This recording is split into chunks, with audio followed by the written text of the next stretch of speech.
रिया जल्दी करो बेटा, लेट हो रहे हैं। लो आ गई पापा, अब चले। हाँ, कितनी देर लगाती हो तुम तैयार होने में? कॉलेज मुझे जाना है या तुम्हें? वैसे पापा आप भी तो रोज जाते ही हो मेरे साथ। अरे वो तो मैं तुझे छोड़ने जाता हूँ। हाँ, और बस एक आप ही ऐसे पापा हो जो अपनी बेटी को रोज कॉलेज छोड़ने और लेने जाते हो। क्यों, तुझे कोई दिक्कत है क्या? हाँ बिल्कुल दिक्कत है। पता है मेरी सारी सहेलियां मजाक बनाती है मेरा, कहती है लो पापा की बेबी परी आ गई। तो ये तो अच्छी बात है ना, तू है ही अपने पापा की परी। रहने दो ना पापा, बातों में आपसे तो कभी नहीं जीत पाऊंगी मैं। रिया की बात सुनकर रामलाल हंस देता है और कार चलाने लगता है। रास्ते में रामलाल पुराने दिनों की यादों में खो जाता है। रामलाल का छोटा सा और सुखी परिवार था, लेकिन फिर एक दिन रिया की माँ की मौत हो गई और तब से रामलाल ने ही फैक्ट्री और रिया दोनों को अकेले ही संभाला। और फिर कॉलेज पहुँचने के बाद ओके पापा बाय। Okay bye. पापा की बेबी परी? उफ, गलती कर दी आपको बताकर। बाय। ठीक है बाय। और सुनो, मैं शाम को टाइम पर आ जाऊंगा, ठीक है ना? रामलाल अपनी इकलौती बेटी रिया से बहुत प्यार करते थे। वैसे तो रिया थोड़ी चंचल और जिद्दी थी, पर दिल की बहुत अच्छी थी। शाम को तय वक्त पर रामलाल अपनी कार से रिया को लेने उसके कॉलेज पहुंच गए। तभी उसने देखा कि रिया वहां खड़े कुछ लड़कों से बात कर रही थी। फिर रामलाल ने कार का हॉर्न बजाया तो रिया फौरन कार में आकर बैठ गई। और फिर ये लड़के कौन थे? अब वो मेरे क्लासमेट्स थे पापा, मुझसे नोट्स मांग रहे थे। पक्का ना, कोई और बात तो नहीं है? वरना कुणाल को बता दूंगा। क्या पापा? कुणाल का नाम सुनकर रिया शर्मा गई। दरअसल कुणाल रामलाल के जिगरी दोस्त महेंद्र का इकलौता बेटा और महेंद्र के पूरे एम्पायर का इकलौता वारिस था। बचपन में ही रामलाल और महेंद्र ने उन दोनों की शादी तय कर दी थी और ये बात कुणाल और रिया दोनों जानते थे। खासकर रिया तो बस कुणाल और अपनी शादी का ही इंतजार कर रही थी। वो कुणाल को पसंद करती थी। और फिर आधे रास्ते में चलो उतरो। क्या हुआ पापा? अरे पानी पूरी नहीं खानी तुझे? हाँ, यू आर द बेस्ट पापा। जल्दी से 2 प्लेट पानी पूरी लगा दो यार। जी सर। ये लीजिए मैम। हाँ भाई, कुछ भी कहो, तुम्हारे हाथों में जादू है यार। कभी टिक्की और पापड़ी चाट खाकर भी देखिए सर, उतना ही टेस्टी बनाता हूँ। भाई आज नहीं, कभी और खाऊंगा। चलो अब चलता हूँ, ये लो अपने पैसे। नहीं सर, पिछली बार के बच गए थे, आज हिसाब बराबर हो गया। अरे मुझे तो याद भी नहीं था। कोई बात नहीं सर, मुझे तो याद था ना। रामलाल ने ओम के कंधे पर हाथ रखा और मुस्कुराकर वहाँ से चले गए। फिर रास्ते में ये लड़का मुझे बहुत अच्छा लगता है, सबकी मदद करता है और देखा तुमने कितना ईमानदार भी है। पापा ऐसा भी कुछ खास नहीं है उसमें, आपको तो बस सबकी तारीफ करने की आदत है। नहीं बेटा, तुझे पता है एक शाम मेरी गाड़ी का टायर पंक्चर हो गया था। तब तो मैं उसे जानता भी नहीं था। मेरे घुटने में दर्द था, इसीलिए मैं चाहकर भी टायर चेंज नहीं कर पा रहा था। तब वो लड़का आया और उसने मेरी मदद की और बदले में एक पैसा भी नहीं लिया मुझसे। हाँ तो ये तो कोई भी कर देता। नहीं, कोई भी नहीं करता है। बहुत मतलबी है आज के जमाने के लोग। नहीं पापा, कुणाल को देखा आपने, वो कितना केयरिंग है। हाँ वो भी है। अच्छा सुन, तेरा कॉलेज खत्म होते ही मैं कुणाल से तेरी शादी की बात करूंगा। रामलाल चाहते थे कि कुणाल और रिया की शादी जल्द से जल्द हो जाए, लेकिन फिर एक हादसे में कुणाल के पिता महेंद्र की मौत हो गई और शादी की बात टल गई। फिर एक दिन कॉलेज में। Hi Riya. Oh wow, what a surprise. आज तुम्हें रिसीव करने मैं आया हूँ। तुम्हारे पापा का फोन आया था कि वो किसी मीटिंग में बिजी हैं, तो इसी बहाने तुमसे भी मिलना हो गया। चले? हाँ चलो ना। कार ड्राइव करते हुए कुणाल को रिया एकटक देखे जा रही थी। फिर जैसे ही ओम की दुकान आई तो रिया ने झट से कहा स्टॉप। क्या हुआ? Is everything fine? यस, आओ ना, मैं आपको पानी पूरी खिलाती हूँ। कहाँ, इस ठेले पर? हाँ, मैं और पापा हमेशा यही खाते हैं। अब सुनो, 2 प्लेट पानी पूरी लगा दो। ओह कम ऑन, तुम मुझसे कहती मैं तुम्हें किसी 5 स्टार होटल में खिलाता। नहीं, भले ये ठेला लगाते हैं पर इसका टेस्ट लाजवाब है। आई स्वेयर, खाकर तो देखो एक बार। मन मारकर कुणाल ने ओम के हाथ की पानी पूरी खाई और अब चले? ओके चलो। ये लो 100 रुपए and keep the change. Kunal का ऐसा घमंड देखकर ओम को बहुत बुरा लगा, लेकिन वो कुछ नहीं बोला। इसी तरह दिन बीतते गए और फिर एक दिन। तो बताओ क्या सोचा है शादी के बारे में? I am ready uncle. वैसे भी मेरे डैड ने आपको प्रॉमिस किया था कि मैं रिया से ही शादी करूं, तो मुझे तो उनका प्रॉमिस पूरा करना ही है। बस मैं यही सुनना चाहता था। तो बेटा डेट फाइनल करा ले। हाँ अंकल, पर उससे पहले कुछ जरूरी बातें करनी थी आपसे। रिया आपकी बेटी अकेली है, तो शादी के बाद तो वैसे भी आपका सब कुछ मेरा हो जाएगा और मुझे अपने प्रोजेक्ट के लिए थोड़े अमाउंट की जरूरत है। तो मैं सोच रहा था कि आप क्यों ना अभी ही अपनी फैक्ट्री मुझे दे दे। 50 लाख के आसपास की तो बिकी जाएगी, राइट? कुणाल की बातें सुनकर रामलाल हैरान थे। तभी कुणाल ने आगे बोलना शुरू किया। आप चिंता मत कीजिए अंकल, मैं वो पूरे 50 लाख अपने प्रोजेक्ट में इन्वेस्ट करने वाला हूँ और फिर ये रकम कुछ ही सालों में चौगुनी हो जाएगी। पर बेटा मेरे पास ले देकर वही फैक्ट्री है, फिर मैं क्या करूंगा? ओह कम ऑन अंकल, अब आप रिटायर हो जाइए, आपके लिए मैं नौकर वगैरह का इंतजाम कर दूंगा। कुणाल का ये रूप देखकर रामलाल बहुत दुखी थे, लेकिन रिया की खुशी के आगे वो मजबूर थे। ना चाहते हुए भी उन्होंने एक बहुत बड़े बिजनेसमैन को अपनी फैक्ट्री बेच दी और एडवांस के तौर पर उनसे 20 लाख रुपए ले लिए। कार में रिया अपनी शादी की बातें किए जा रही थी और उधर रामलाल गहरी दुविधा में थे। इसी उधेड़बुन में रामलाल का ध्यान हटा और उनकी कार का एक्सीडेंट हो गया। Doctor please save my father. आपको भी चोट आई? आप बैठिए, हम जल्दी कुछ करते हैं। एक्सीडेंट में रिया को तो मामूली चोटें आई थी, लेकिन रामलाल बुरी तरह से घायल हुए थे। और फिर देखिए, आपके पापा को सीरियस इंजरी हुई है, हमें जल्द से जल्द ऑपरेशन करना होगा। आप जितना जल्दी हो सके 10 से 15 लाख का इंतजाम करिए। इतना कहकर डॉक्टर ऑपरेशन थिएटर में चला गया और इधर रिया ने अपना सिर पकड़ लिया। उसे समझ में नहीं आ रहा था कि वो क्या करे। तभी उसने अपना फोन निकाला और कुणाल को फोन कर सारी बात बताई। कुणाल प्लीज पापा को बचा लो। बचा लो? अंकल ने अपनी फैक्ट्री बेचकर जो पैसा लिया उसे यूज करो ना।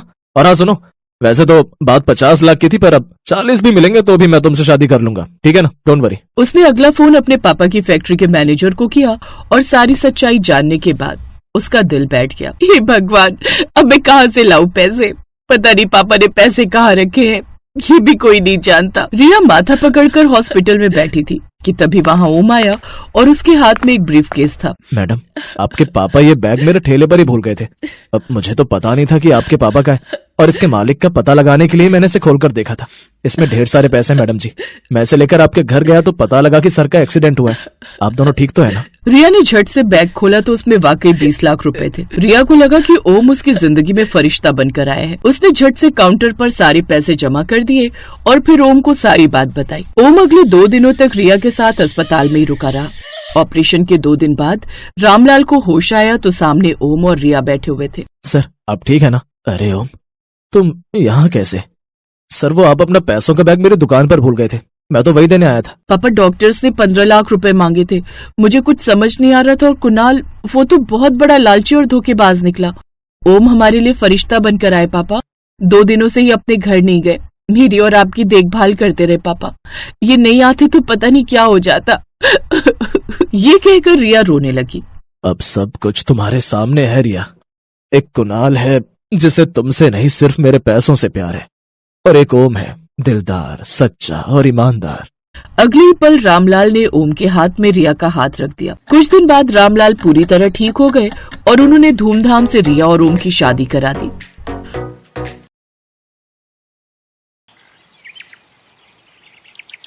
अरे वो देखो, मानव भैया आ गए। मानव भैया? ये तो वही है ना जो बड़ा आदमी बनने शहर गए थे कई साल पहले। हाँ, चलो चलकर देखते हैं कि ये वापस क्यों आए हैं। जब वो दोनों मानव के पास जाते हैं तो उसकी हालत बहुत ही खराब होती है। अरे मानव भाई, तुम तो शहर बड़े आदमी बनने गए थे ना, फिर आपका ये हाल? अभी ये सब वक्त नहीं है भाई कुछ भी बताने का।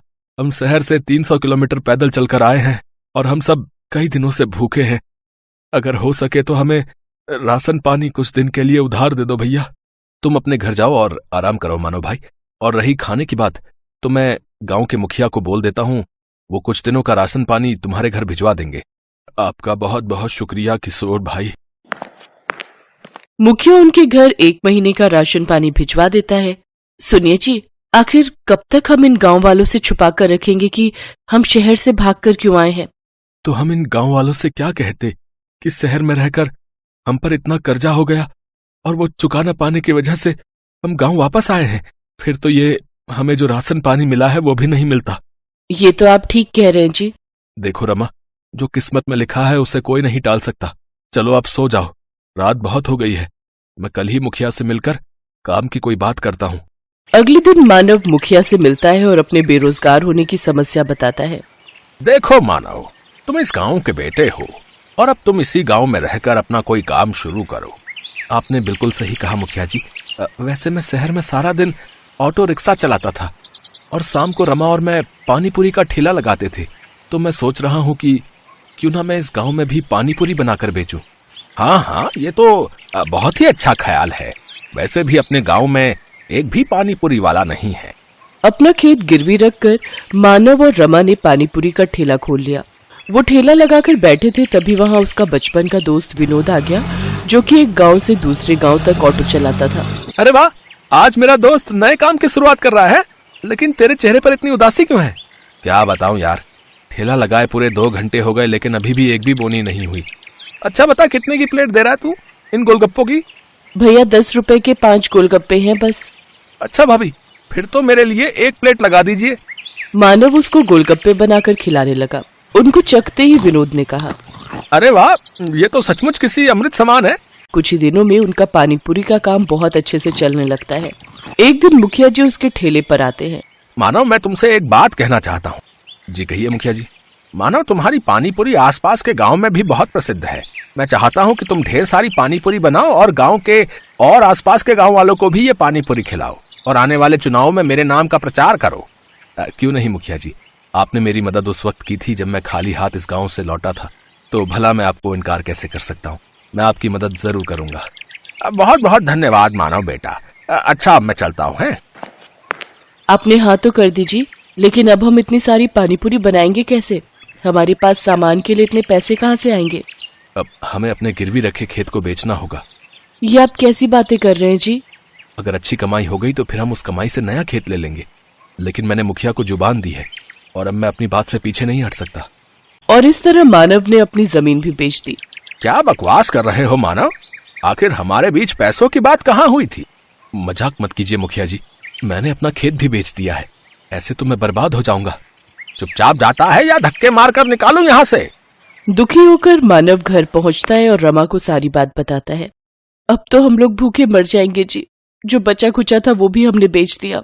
मानव और मुखिया के झगड़े का पता सारे गांव में लग जाता है और अब कोई भी मानव के ठेले पर पानीपुरी खाने नहीं आता। एक रोज विनोद मानव के घर आता है और कहता है, मानो मैं कुछ दिनों के लिए किसी काम से शहर जा रहा हूँ, तब तक मैं अपना ये ऑटो रिक्शा यहीं छोड़कर जा रहा हूँ। है? इस गांव में इकलौते तुम ही हो जो ऑटो चलाना जानते हो। जब तक मैं वापस नहीं आ जाता तुम इसे अपने ही पास रखो। अगर तुम्हें कोई परेशानी ना हो तो क्या मैं कुछ दिनों के लिए तुम्हारे इस ऑटो का इस्तेमाल कर सकता हूँ भैया? हाँ हाँ, क्यों नहीं। अरे ये भी कोई पूछने की बात है? इतना कहकर विनोद वहां से चला जाता है। सुनिए जी, मुखिया जी ने जो ढेर सारी पानीपुरी बनवाई थी, क्यों ना हम उन पानीपुरियों को ऑटो में ले जाकर आसपास के गांव में बेचें। मानव रमा के साथ मिलकर गांव-गांव घूमकर अपनी बनाई हुई पानीपुरी बेचने लगा। देखते ही देखते वो दोनों ऑटो रिक्शा पानीपुरी वाले नाम से फेमस हो गए। आज मैं बहुत खुश हूँ। हमेशा से कर्जे से भागते आया हूँ, लेकिन आज तो ऐसा लग रहा है मानो मैं दुनिया जीत चुका हूँ। कुछ दिन बाद विनोद एक नया ऑटो लेकर गांव पहुंचा। अरे वाह विनोद, नया ऑटो? लेकिन तेरे पास तो पहले से ही ऑटो है ना, फिर ये किस लिए? अरे वो ऑटो अब पुराना हो चुका है यार, और मैं उसे बेचने की भी सोच रहा हूँ। मैं अब एक गांव से दूसरे गांव की सवारियां छोड़ने की बजाय गांव से शहर तक की सवारियों को छोड़ूंगा।